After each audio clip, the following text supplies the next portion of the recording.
Assalamualaikum warahmatullahi wabarakatuh. Waalaikumsalam.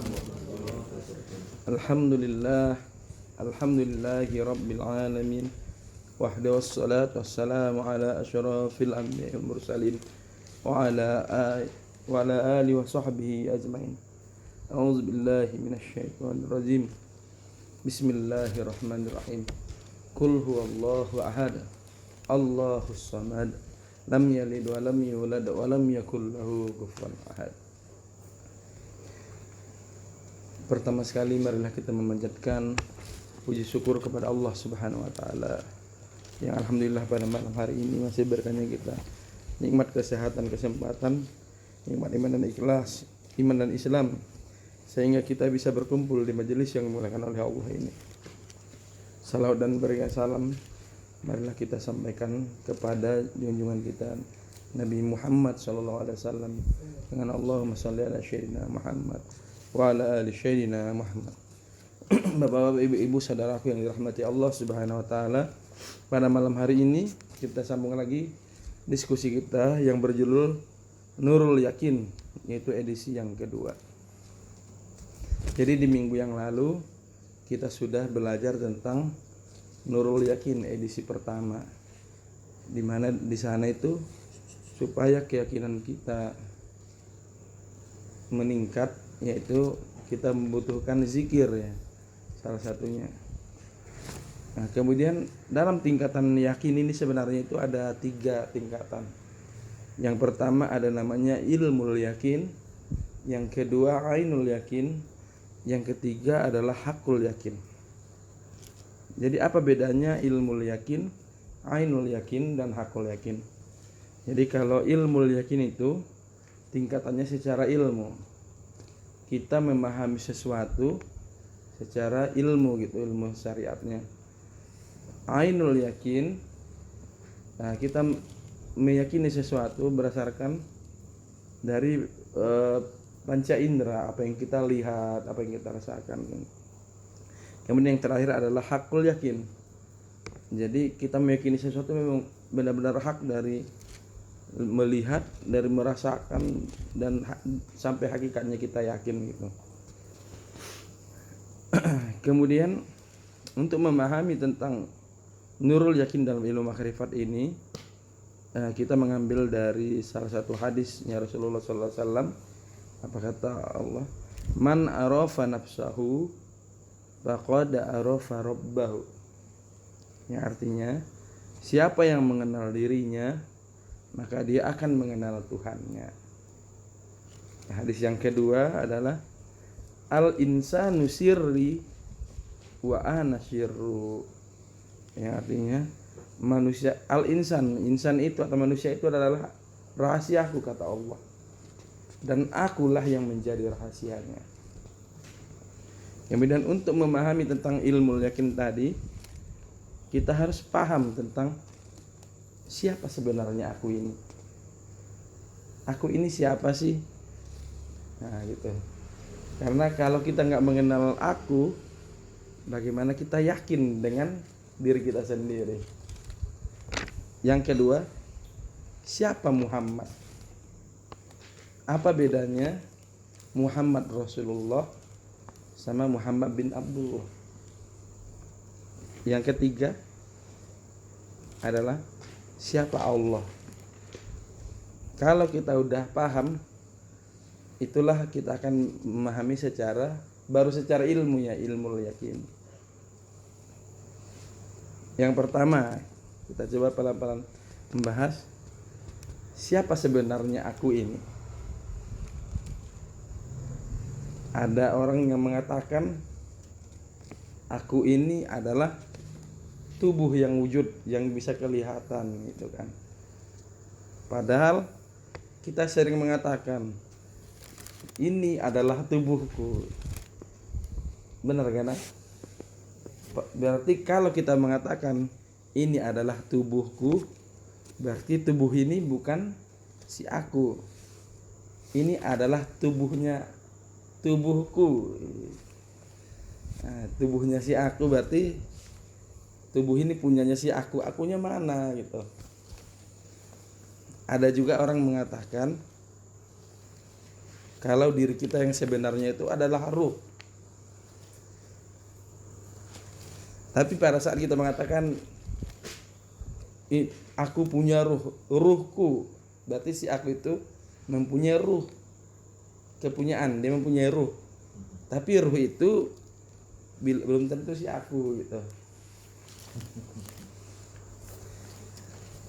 Jadi yang manakah sebenarnya diri kita itu? Nah, jawabannya itu udah ada jawabannya di surah Al-Fajr ayat 27 sampai 30. Allah mengatakan, ya ayyuhan nafsul mutmainnah irji ila radiyatan mardiyah fadkhuli fi ibadi wa dakhuli jannati. Yang artinya, wahai jiwa yang tenang, kembalilah kepada Tuhanmu dengan hati yang ridho dan diridhoinya, maka masuklah ke dalam golongan hamba-hambaku dan masuklah ke dalam surgaku.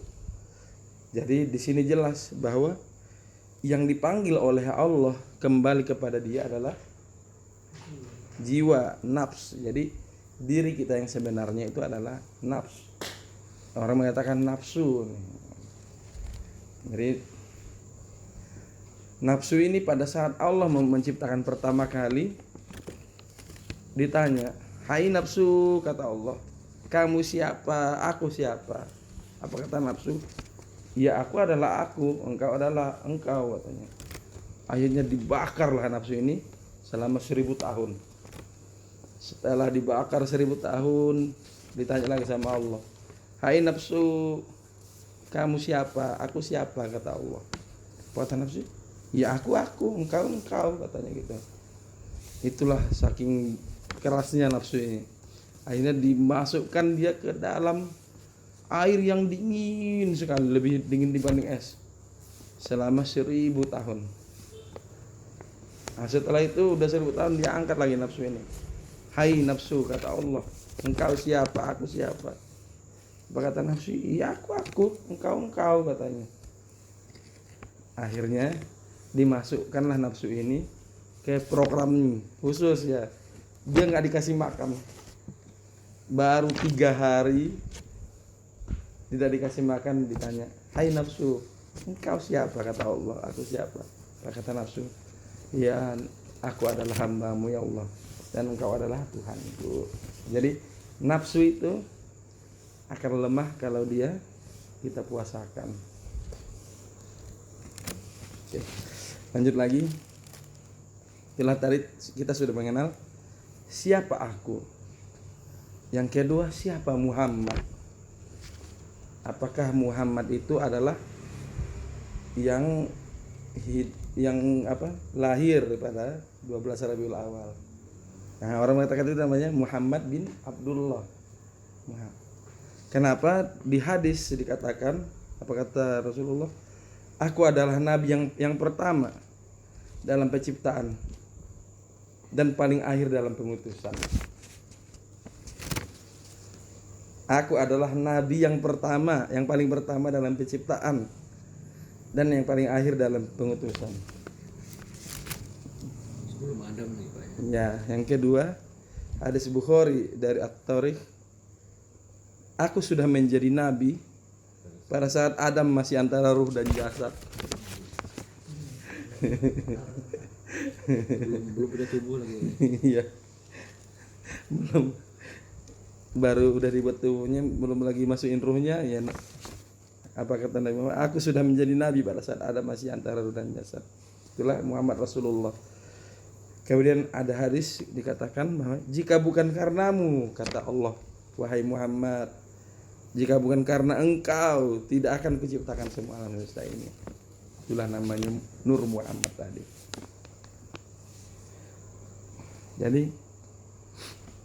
Jadi kalau kita masuk ke dari Allah.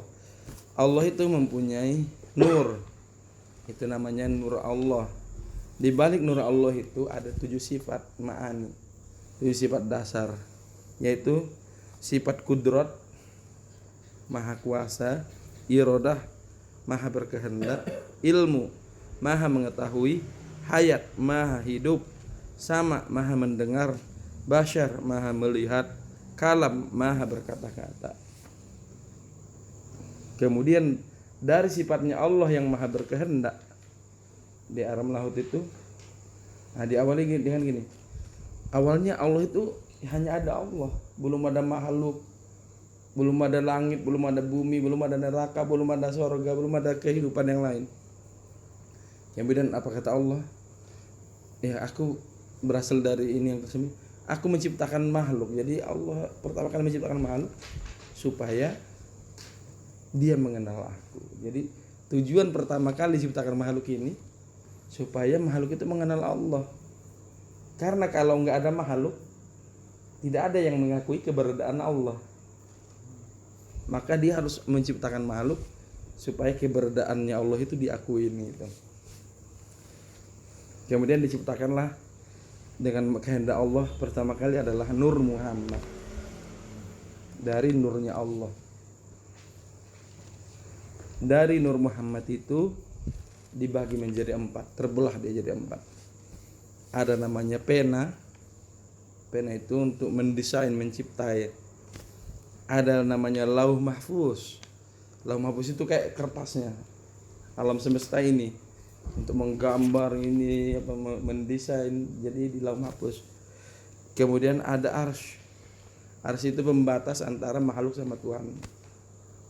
Kemudian nur sendiri. Dari nur itu terciptalah ruh hewan, ruh binatang, ruh manusia, ruh malaikat, segala macam. Kemudian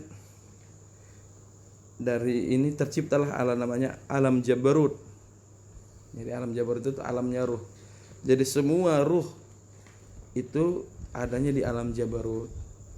Mau ruh manusia, mau ruh hewan, binatang, pokoknya seluruh ruh itu, mau ruhnya batu, ruhnya tanah, ruhnya angin, itu ada di alam Jabarut. Jadi inti dari alam ruh yang ada di alam Jabarut itu namanya Ruhul Kudus. Jadi seluruh ruh-ruh ini, ruhnya Gana, ruhku, ruhnya ini, ruhnya Bat, itu pasti semua terhubung ke Ruhul Kudus. Ruhul Kudus itulah yang mengendalikannya. Yang menggerakkan si Ruhul Kudus ini adalah si kehendaknya Allah tadi. Pada saat misalnya Allah pengen, aku mau buat angin topan di misalnya di Pekanbaru gitu, maka ruhul kehendak Allah itu diterjemahkan sama si Ruhul Kudus. Nah, ruhnya itu digerakkan lah angin ini, dia ada ruhnya. Aku pengen hujan di sini, nah, gitu. Itu dari Ruhul Kudus Jabarut tadi. Kemudian yang tercipta juga namanya alam malakut, yaitu alam tempatnya jiwanya manusia, nafsu berada.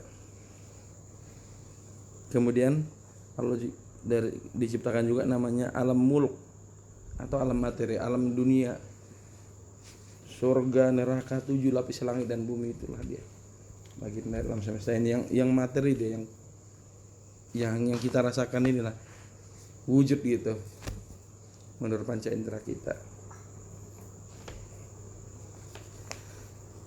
Jadi itulah sekilas tentang